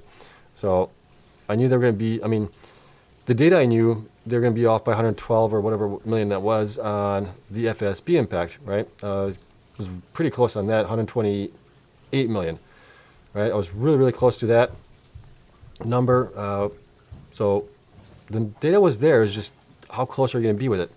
And I probably could have run some numbers on the EPS numbers, would have probably shown me that they were going to be negative nonetheless. So the data does help out. All right, go back here. Karan has a question here. I hope I'm pronouncing that right. Can you help me with Griffin and Hut 8? How high they can do? BTC at 250,000. Griffin is already up 200%. Griffin, I don't track Griffin that much. I know they're much smaller miner. I don't know how much more they can go up. Let me see. Do I even track it on TradingView anymore? I don't think I do. I used to track it at least, see what's going on there, but I don't know. 250,000. Hut 8. Oh, geez. I mean, they got some good backers there. Anthony Pompiliano and Code 2 as well in there. Can they get an HPCI deal? That should pump the stock. So it's hard to tell where Hut 8 could be. I think right now that they're overvalued as it is, but they're being valued more on the potential going forward than anything else. So yeah, I don't know. That's a tough one. At 250,000, geez. They should be at least probably like 4x from where they are right now, I'm guessing. Somewhere around there. Nick's got a question here. Are you happy or disappointed with Cleanspark's earnings today? I kind of knew this was going to be the case, so I'm neither happy about it nor disappointed. There are some good things in there, right? They're lowering costs on SG&A or some other things as well in there. So those were good things, and I think they're going in the right direction. I like the fact that they provided some more growth here. So they look like they're going to be getting to about 65 exahash by the end of the year, maybe even higher. So I like that. So there are some good things there as well.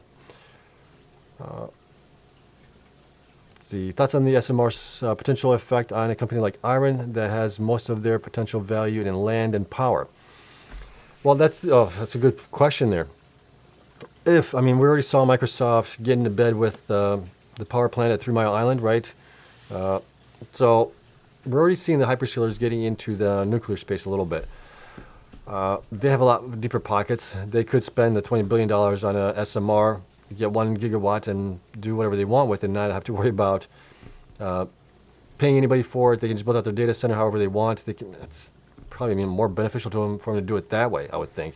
Plus, then you have the power cost at almost free except for what it costs you to maintain the facility and to pay operations, more or less. After that, it's free for your own use, more or less. So, yeah, it's a little concerning there. But it depends on timeline, right? How fast can they build those things out? What's the timeline are you looking at? So it might be, hyperscale might use one of these guys, but maybe not the whole, like 2 gigawatts with IREN. They might use only like 200 or 400 megawatts. And then as they plan to build out something with an SMR, maybe. I mean, there's many ways that they could go at it. All right. Why do you think Cleanspark told shareholders they were operational positive near the end of Q1? They were mining. Their mining loss was double Q4. Shouldn't they have an idea of their performance before making statements? Well, I didn't say it at the end of Q1. I think they were saying that towards the middle or like even at the end of January. I think I heard that. I'm saying it. I'm not defending them, but yeah, that's kind of where I was going by that. So I agree with you there. And things didn't look that bad towards the end of January or even mid-February there. Things definitely took a turn for us towards the end there and into March as well. Nobody can foresee where Bitcoin's going to go, right? You can kind of see where things are at the current moment, and then you make your statements based on that. So I'm not defending them, nor am I praising them for that either. See, Danny says, I appreciate your efforts, but I lost a lot of money listening to you because you spread a lot of hopium on Cleanspark. That's why I didn't watch you for a while. Your price target screwed me way too much. Well, I'm sorry about that. I do apologize, and that's why I've tempered my expectations down on these guys. I still think that they're way undervalued as it is. Things are definitely not working out the way that I thought they were going to work out, like they did last cycle at least. It is a different cycle altogether. There's a lot more players involved in this time than there were in the past. I'm not making excuses, right? But I also did preface every video, not financial advice, do your own research as always. So I appreciate that you came in and watched, but you got to take responsibility a little bit as well, right? It's all on you guys. This is my thoughts on things. And it was never to pump them up or anything like that. It was my honest thoughts and opinions based on what I saw previous cycles. Okay, so I hope you guys understand that. But I do appreciate you coming back. Hopefully I've gained maybe some of your trust back a little bit. B-Side says, I think Bitfarms is going to get bought by a bigger player. That's pretty obvious. Riot has already put their card in. I don't know. If they get an HPCI deal or something like that, then that's off the table. I don't think that's going to be happening. But Riot could possibly take another stab at it later on. When is it? Later on this year, I think they can do that.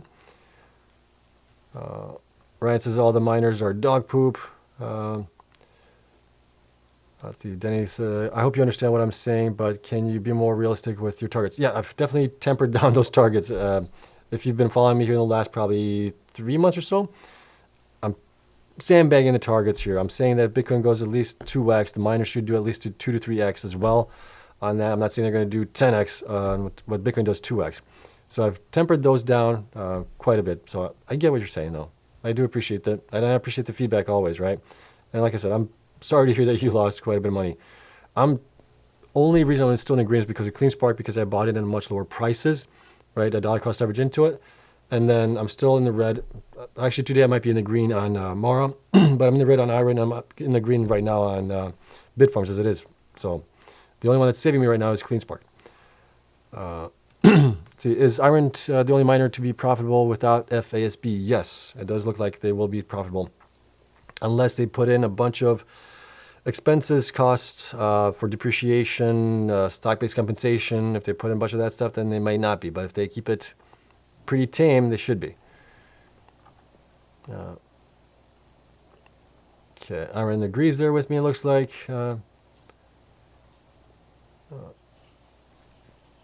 Okay. What else here? Let's see, question, it's okay, Seb Rex Finance Kid is worse. He had targets over $100 for CleanSpark. Talk about being paid to pump a stock. That's Rex. Have you seen his targets? I've seen his targets, yeah. I thought they were a little high. I mean, mine were high, but I thought mine were realistic. I thought $60 for CleanSpark, $70 for CleanSpark was doable based on their growth and everything else. But man, yeah, this cycle, the miners have not played out this way. We're not done with the cycle yet. So could we see that? I would love it if we get there, right? It's kind of like vindication for my efforts. Like, yeah, we got there, but we'll see. I'd be happy if CleanSpark gets to $30 or $40, to be honest. Somewhere around there, that'd be fantastic, but we'll see. And I like Rex. Rex is just a mega bull on CleanSpark as it is. But he's young. He's 24 years old. He had his birthday yesterday. I wish him all the best. And he's doing the right things, right? He's learning. See, B-Side says, I was also a big fan of Riot until I realized Riot had 15%. It's obvious they want more and have better access to capital than Bitfarms. The average is 230. I think they will buy soon, even below 230. They can't buy anything. There was an agreement that they reached last September with them under the hostile takeover. CleanSpark or Bitfarms was going to go with the poison pill. At that point, they did make some changes, right? They got some board members that Riot wanted, and then they kind of went their separate ways for at least a year until Riot can then make another bid on them. But they haven't been buying here recently. Last time they bought was probably last year, sometime around, I'm guessing, August, September maybe. Let's see.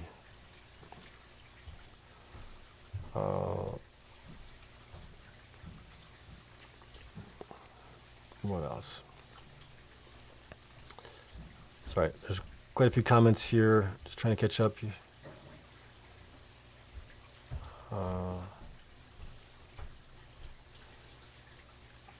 see if there's any questions. You guys are having comments between yourselves. Okay, B82's got a question here. Everyone asks how high can miners go when BTC goes 2 to 3x, etc. But my question is, how high will hash rate go as BTC goes up? Recently, the hash rate hasn't been growing that crazily, which is kind of good. Even though with Bitcoin being down here, it's been growing, but it's not been like outlandishly crazy growth that we saw last year.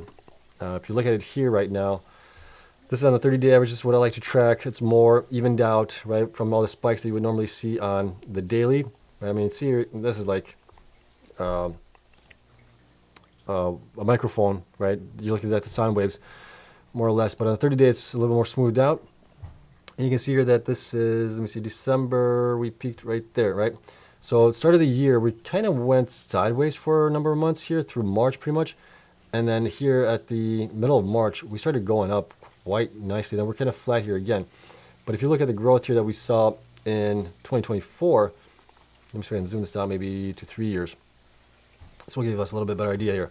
But this is where the halving event happened, right? We came down, but prior to that, where's January here? So we went from basically right around here was the beginning. So 500 exahash at the beginning of the year in 2024, roughly.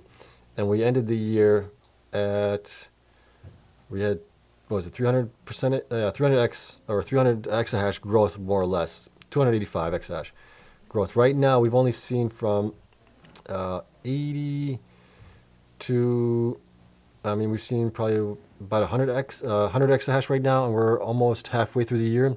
So we might see a little bit more growth here. The problem is getting it, getting power to these machines, getting them hooked up. That's the bottleneck right now. Plus, a lot of these guys have gotten newer generation miners. They don't want to really spend the money to get more, potentially. But yeah, I don't think it's going to grow too much. I would think we might see another 100, maybe 150 exahash by the end of the year increase on it. So it shouldn't be that bad as we saw the year prior, where we went from 500 to almost 800 exahash. That was huge percentage-wise growth. And Bitcoin kind of didn't really keep up on it until later on in the year, when it started to pump back up here, right towards the end of the year. But we'll see. I think it's going to be a little bit more timid than we saw previously.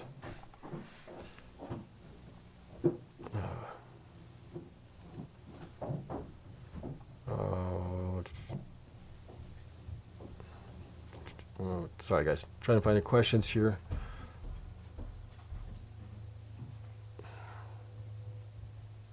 More Tim, yeah, I see your comment there about penny ether. Yeah, terrible, abysmal. Second mining, smoke and mirrors, money pit, not transparent. Yeah, those were basically those comments there. I agree with some of those things, not all those things. Let's see. All right, let's see. Mara was asked if they were going to continue to hodl, and they dodged the question. Be warned. Well, they did sell. When did they sell? They sold a portion each month. Was it in 2024, 2023? I can't remember. But I do have the data. I could always look back at it. But they have a history where they do sell some, and a history of where they just hodl everything. But yeah, if they continue to hodl, they're going to have to dilute shares. Let's see. Well, he does own Ethereum, yes, but he does. But he's also a Bitcoin bull there. Let's see, Bitcoin dominance. Sorry, guys. Okay. If all-in cost for Cleanspark is 99,000, then we cannot expect the price to move unless BTC crosses at least 125,000, and it can only 2 to 3x if BTC goes to 200,000. Possibly, right? But you have to look at cash costs also. I like to look at cash costs, right? Because cash costs, if you didn't have the ATM, right, and then also the depreciation, to me, is not really a cash cost. It's accounting principle there. You can use the depreciation as a way to reduce your basically income taxes on it, or taxes that you have to pay on your operations, because, well, the government offers it, so a lot of people take it. But it's not a cash cost. It's a cash cost in the sense that you have to buy the machines, but the machines were actually bought by us more or less through shareholder dilution and shares. So it didn't come really out of operations for the most part. It came as a gift from shareholders. So I don't really look at, that's where I'm kind of, what's the word I'm looking for? Not, I would say lost. I would say, not really bewildered either. I'm just kind of in a flux of where to put that depreciation in, right? I look at it one way, this way, and then I can also see the other way also, but I look at it more as a cash cost, I guess. All right. Let's see. Danny Kim says, we'll be prepared for it, prepared for it, them to dump when the market opens. Sorry to say that, but it's true. So you think the miners are going to dump tomorrow? All right, let's see. AVS of all costs, let's see, talked about that already. Let's see. All right. Bear with me, looking through the questions here. Danny says, question, I'm willing to bet Cleanspark will be $13 to $15. BTC peaks at 120, 100,000, or 100%. I was right about the earnings today, and I am accurate on this prediction as well as looking at trends. Okay, that's awesome to hear. If they go up to 120,000, they're up to $13, $15, that'd be great. see. Sorry. Again, I'm trying to catch up. All right. EDB has a good question here. Should investors be worried that CORZ didn't mention anything about the new Bitcoin mining machines in the Q1 results presentation? You're talking about the block miners there? Oh, I saw. Yeah, I was questioning that either. Also, I don't know if they should be worried. They were talking about Q1. We'll see if that's still the case. But yeah, they've been a little quiet about it here recently. So is that still going to happen? That's a question that I have here. Are they going to just completely do away with Bitcoin mining? I mean, the cost to mine a Bitcoin was kind of high as it was because they have older machines. So we talked about it when they actually reported. I won't get into it again. Let's see, your question, we don't follow Wolf anymore, especially, that's correct. We don't follow them because they don't provide monthly updates. That's one of my criteria for following the miners. Let's see, any news on, no news from them. I haven't seen anything. I've been trying to keep an eye on what they are releasing as far as news reports, but I haven't seen anything on that one. Let's see, any chance that the miners can go to 5x if Bitcoin goes to 2? There's always a chance. I'm not saying that there isn't a chance. I'm just keeping it low. I'm saying 2 to 3x bare minimum, right? But they can do higher than that. And the only reason is I don't want to put out expectations that the miners can go 5, 7x, right?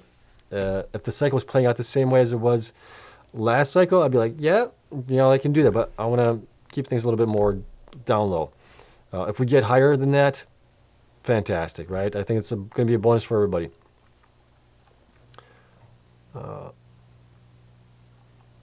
Okay.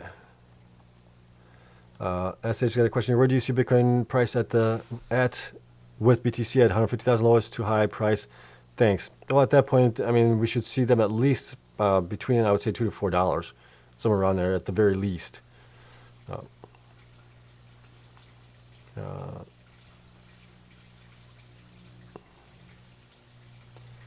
right. Let's see. In Hut's annual report, okay. They addressed Ionic and stated that they don't think at this time it is worth utilizing resources to sue Ionic. Mara still appealing the whole decision. Okay.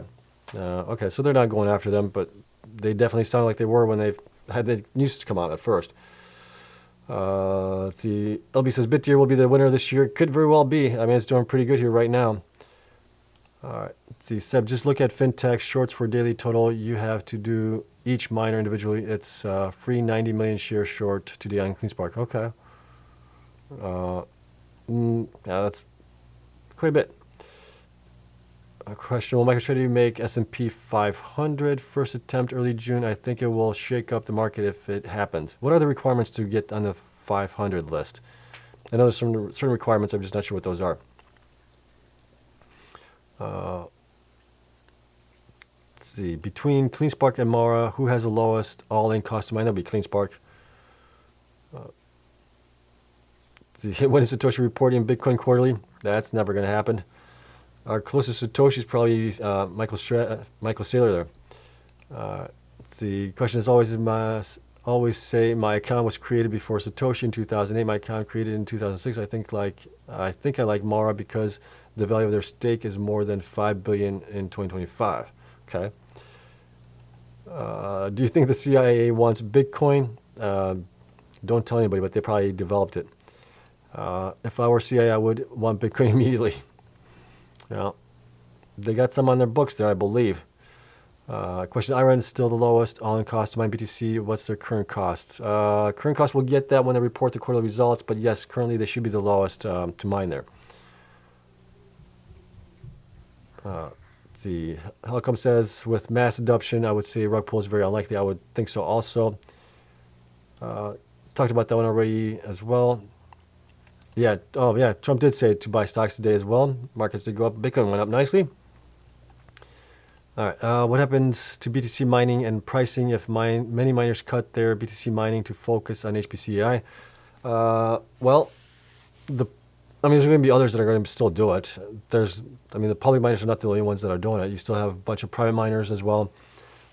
Possibly some nation states doing it also. So that's not going to change there. It's just those guys are going to lose market share on the Bitcoin mining side of things as they pause on their mining venture and focus on HPCI. If they get it, if they don't get it, then maybe in a year they'll think twice and maybe go back into Bitcoin mining, and then things, rocket again. Time will tell. When Cleanspark short squeeze, I think Bitcoin's got to be, probably closer to 150,000 for that to happen. Momo Z says, Mara will win. Any updates on Bitcoin miners shares sold short? The only data that I have is from, Webull. And that data is always delayed by about a week and a half or so. So I should have that possibly at the end of next week, I think, for the end of April figures. Right now, the only data we have is from the middle of April. Okay, starting to catch up here with you guys' questions a little bit.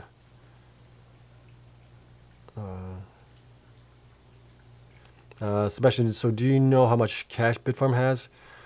Last report is all I know. I thought they might have reported it in their operational update. Did they do that? Let me see here. I thought they maybe had something in there. But let's pull it up here. So what we got? Bitfarms press release. Operations. Bitfarms announcement participation. No, Bitfarms provides April operations. To take a look at this one. See if it's in here. I thought I saw something in here, but my memory could be off. 300 million with the... What do we got here? Energy capacity, 286. Financial update, okay. Treasury of 1,005 BTC down from Bitcoin price. So they got at least 94 million there, I guess, on that one. But based on that, but it doesn't say what they have as far as cash. So I was wrong. I thought they did put something in here, but I was wrong. Yeah, we'll have to wait and see when they report as well. I think they're reporting next week sometime, so we'll see what that is. But based on, let me see here, on quarterly results. Last quarter, they had cash of, where is it at? Bitcoin mined, here it is. They had 213 million. They didn't have a lot of liabilities, 36 million. So they should be in pretty good shape still, just based on that. They've been selling Bitcoin here recently. They've been selling, 34 million the last couple of months. So they should be in pretty good shape there, financially at least still, I would think. But we'll find out when they report. Okay, going back here, where's Bitcoin? Bitcoin's down 0.86% right now. Let's see. How many shares of Cleanspark do you hold? I have almost, should be, gosh, I would have to look at it here. Hold on. I know the value of it is. I can't remember how many shares I have. I know I sold some shares to buy into, what did I buy into? IREN at that point as well. Hold on, bear with me. Gotta look it up. And I'll give you guys what else I have here. Let me see, where's it at? Drive. Come on. Google spreadsheets and Drive, for whatever reason, always takes a little bit for me to load. Bear with me. Come on. It's taking a while. It's taking a sweet time right now. And we're going long. We're going on an hour and 45 minutes already as it is. I have to nip this in the bud here shortly. Okay, there we go. Cleanspark. I have, 10,875 shares of them. IREN, I have 7,448. Bitfarms, 8,142. And I got 120 shares of Mara. Those are my holdings as of right now. Okay.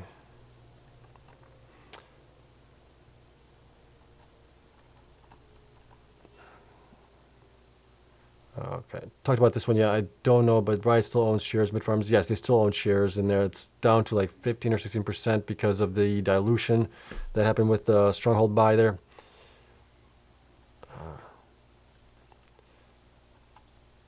Okay, let's see here. Will Bitfarms' decision to focus more on AI prove to be beneficial in the future and potentially a better strategic direction for the company?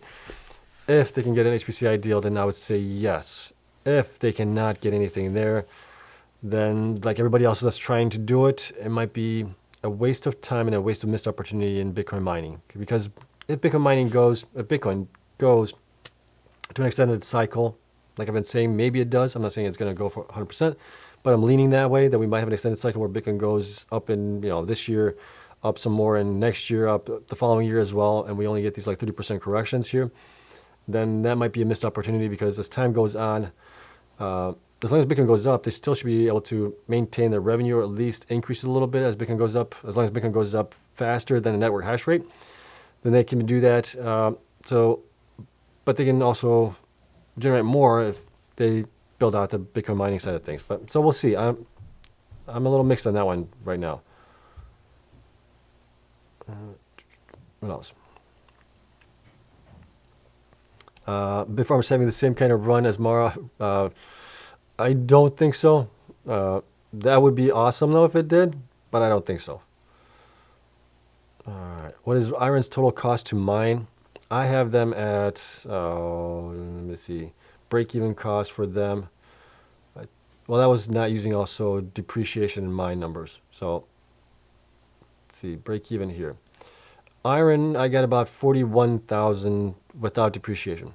Without depreciation, stock-based compensation, about 41,000. If you include depreciation, you're probably looking at, probably maybe 55,000 or something like that, maybe closer to 60,000 depending on the amount of depreciation there. So take that for what it's worth. And I probably should show you guys a screen. That probably would help. Instead of me looking at the screen, you guys can't see it. So there's a screen. Okay, that's based on the last quarter results, extrapolated into the latest 3 months that we have data, January, February, and March. Okay, so that's what that was based off of. Okay. Let's see. Hi from Luxembourg. Thank you so much for coming in here. What is the undervalued miner right now? Well, Hive, Bitfarms, IREN, Cleanspark. Who else is after that? Riot, Mara as well after that. But there's reasons why Hive is undervalued, right? No operations in the United States other than being, I think, domiciled in the United States for reporting reasons on the numbers there. They also have a high cost to mine right now. They are trying to get to 25 exahash, which would help them cut down on some of the other costs that they have, overhead costs, and make them a little bit more profitable. Probably also make the costs better. So there's a reason for that. Bitfarms, same thing. Bitfarms has been beaten down because of mistakes and fumbles and things like that. Let's see. Hi there, guys. NSA, CIA Black Ops program, 100% sure for Bitcoin. I've heard that before too. Is IREN going to have a positive EPS? They should, as long as they don't have like overly high depreciation amounts and stock-based compensation. They should be able to get positive EPS. All right. How high can Bitcoin go unchained for cash 250,000 Bitcoin price in 2025 and 1 million by 2030? I would think 1 million by 2030 is possible. I was thinking 180,000 before we had all this adoption happening here with the ETFs, everything else. So my target was 180,000 before, basically, in 2023, it was my kind of target for Bitcoin to get to this cycle, was 180,000. But based on what I'm seeing here right now with all the adoption and everything else, companies buying it, companies turning into strategy plays, things like that, I do think we could possibly get to 250,000. If we don't get there this year, we'll get there next year. Probably pretty quickly, I would think. Okay. Wes Clark asks, question after the Mara report, are you still bullish on them? I think they still have a lot of potential, but yeah, some things irk me about them. But if they can get their costs down, that would be great. Continue to build out. They need to build out even more, I guess, in order to cover up some of the other costs, the SG&A, things like that. And then, yeah, I think they're going in the right direction, though. I do like the fact that their operations have been getting better compared to where they were just a year ago. So I like that. I like the growth they're also having here. I don't like the fact that they're not reporting their growth as far as what their plans are to grow. There's certain things that I don't like. I don't like them not reporting their CapEx when they buy the sites, things like that. But other than that, I do like the growth, and I do like the operations have gotten better. Their HODL is huge too, so it's just a matter of them getting valued properly. Omar Seb, I think 100,000 has flipped to support. All else equal, do you predict nice, small, even increases from here on out? 70K level is in the rear mirrors, February 2026, looking like exit. I don't know if February's going to be the exit there. Again, like I'm saying, we could be in an extended cycle where we just go up, correct 30%, 25%, whatever it might be, and then continue to go up. So I don't know if that's going to be the exit, to be honest. We'll see when we are actually through it and past it. As far as 70,000 being in the rearview, yeah, I think 70,000 in the rearview mirror right now. Also, I'm not sure if 100,000 has flipped support yet. We need to test it. So we might test it tomorrow. If we do test it and it bounces off of that, then it has flipped support. But if we break below that, then it becomes resistance again. Andrea, thank you so much for reminding everybody to hit the like button. I appreciate that. Thank you. Let's see. What's confusing about Hut's price? 592-acre AI build-out development. Well, that's potential there, right? So it hasn't been all approved yet. They have the possibility there, but they got to work through approvals. That's all huge there. They aren't building an AI data center on Hopium. 100% they have a customer soon. Well, we don't know that, right? So right now for us, it's for investors, basically Hopium. Yes, they're building out the data center, but it's also like $2 billion to build that sucker out. They don't have that kind of money right now. They need to get it from someplace. Their market cap is only, what, 1.4, 1.5 billion, something like that. Where are they going to get the $2 billion to build that out? And, you can't, at least in my opinion, you can't be building something and hoping that somebody goes in it, right? It's not one of those things, if we build it, they will come. You really need to have somebody in place at that point to help also fund this growth. But if they have it there, that's fantastic. But that's why I'm saying it's being priced right now on the fact that there's a possibility that they could get an HPCI deal at the Louisiana site there from maybe like Meta or something like that. There's been rumors swirling around that. And then I think it's based on the people that have invested in them, Code 2, Anthony Pompliano as well, pumping those guys up. So that's kind of where I see things. But based on the numbers for the revenues right now and things like that, they're overvalued unless they really turn things around. Let's see. Michael's got a question. Didn't Cleanspark report after the close today? And yes, they did. And the only part I understood made a loss with shares down in after hours, but I think the company said had 99 million cash was correct. Yeah, I think that. Heinze, indirect flex, how rich Seb is. Oh, no, didn't mean to flex. If that was what you guys thought, no, I was just trying to be open and as always with you guys. But yeah, it was a lot more before we've had this pullback here. The miners haven't really pulled back up. So I'm hoping there's going to be more. But it's also taken me, guys, 3 years of grinding, going to work every day, right? Spending time with my family and then doing the research on these guys. And then obviously the help that you guys provide through Patreon memberships and watching the videos and even giving me the stickers with the, the tips, right? All that stuff has been pretty much going into the investments here, everything my most part. And that's the reason I was able to grow it to the amount that it is right now. So largely thanks to you guys, largely to my efforts, my grind, determination, perseverance, even when things were going way down in red and everything else. I stuck through it. You guys stuck with me, so I greatly appreciate you guys here. But yeah, I'm all caught up with questions, everything else. So we've gone a long time, almost 2 hours stream tonight. We haven't done one of these in, gosh, I don't know how long. Probably when Bitcoin was pumping. So this was fun, but I'm getting tired, exhausted here. I got to go to work tomorrow, get some rest, and maybe relax for a little bit. It's been a crazy day. But we'll see what tomorrow brings us. Again, I greatly appreciate you guys coming in here as always. Tomorrow's Friday. I hope you guys enjoy it. I hope Bitcoin goes up another 7,000, 8,000 tomorrow, and we have another nice day for us and the miners as well. Other than that, love you all. I will see you guys tomorrow. Thanks again for coming in. I'll see you then. Bye.